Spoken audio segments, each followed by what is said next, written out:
Speaking to friends and family, the overwhelming response when I ask for a definition of beauty is that beauty is in the eye of the beholder. A common idiom used to describe the subjective nature of art and beauty, coined in 1878 by the Irish author Margaret Wolfe Hungerford, and sometimes falsely and ironically attributed to Plato, who had much more objective ideas on the subject.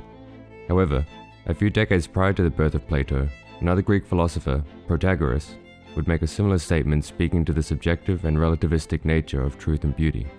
Man is the measure of all things.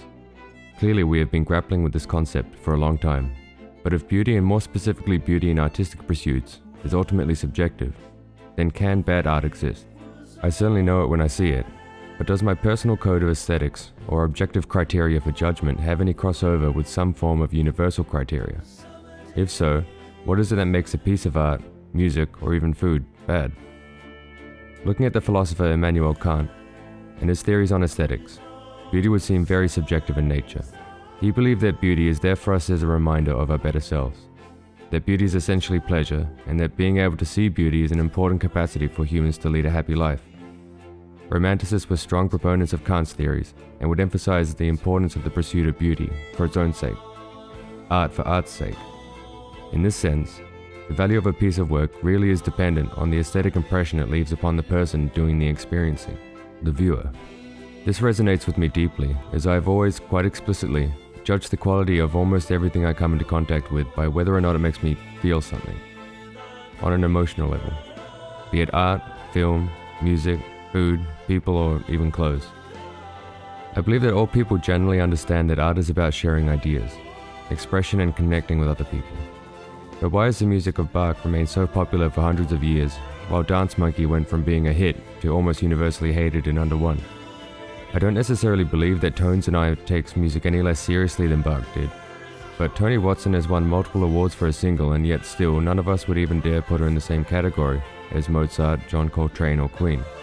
The importance of the subjective nature of art and beauty should not be understated, but clearly there is much more that needs to be considered. Kant believed that beauty pulls us away from our narrow and selfish concerns, but in our very real day-to-day lives that are ruled by narrow and selfish concerns, the convenience of chalking value up to subjectivity is a double-edged sword. On one hand, art is grand and ineffable. On the other, it is no more important than choosing between Coke and Pepsi. The subjectivist might say that good art is art that you like, and bad art is art that you don't like. But there are two more ways in which we can look at how we judge art.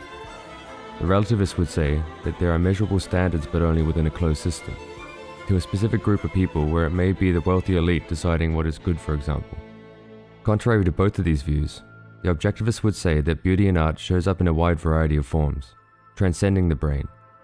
It pierces through personal preference, meaning that we can truly appreciate art from different cultures, time periods, and contexts that we have no experience with or even understand. Each makes sense in their own way, so we arrive at a paradox when trying to pass judgment on a piece of art. There's a great deal of diversity in art and its appreciation, but even if the subjectivist tailors their worldview to make sense of this, there is no room for competency, hierarchy, or discrimination. Some things are considered music and some things are considered noise. Sure, there is noise music, but no one enjoys the sound of a mosquito in their ear or a chainsaw at 6 a.m. just outside their window. We can distinguish between art and not art. There is hierarchy in as much as one piece can be more profound, engaging, and ultimately more influential than others. True subjectivity has trouble defining art from not art. It could be a classmate pointing out a piece of trash and naming it art, or it could be Maurizio Catalan's Comedian.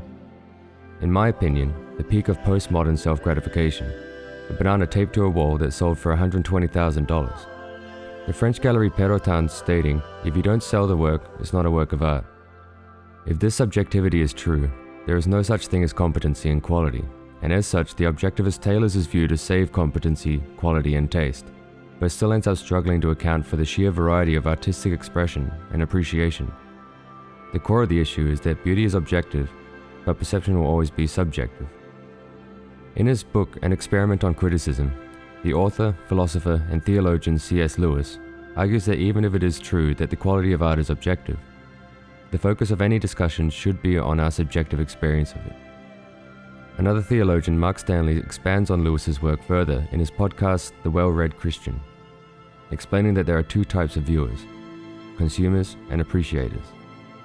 A consumer doesn't care deeply about works of art and simply wants to switch off and enjoy it to fulfill their own desires. An appreciator has a deep love for art and a desire to transcend themselves and see through the eyes of others. There will always be a certain amount of subjectivity involved, but we can at least attempt to define the quality of art through this understanding. It is great art if appreciators across time and culture are enraptured by the work and admire or analyze every single detail with a passion. It is art whose influence is felt over decades or even centuries. It is good art if it can inspire a deep appreciation or transcendence that keeps the appreciators coming back time and again over their lifetime. It is fair art if a lot of consumers enjoy it, but it doesn't really inspire a deep appreciation. And bad art most definitely exists, but it holds no real intellectual or emotional value, most likely simply treating art as a means to an end, like money or clout. Art that isn't for art's sake but treats it as a commodity, vapid and inherently manipulative.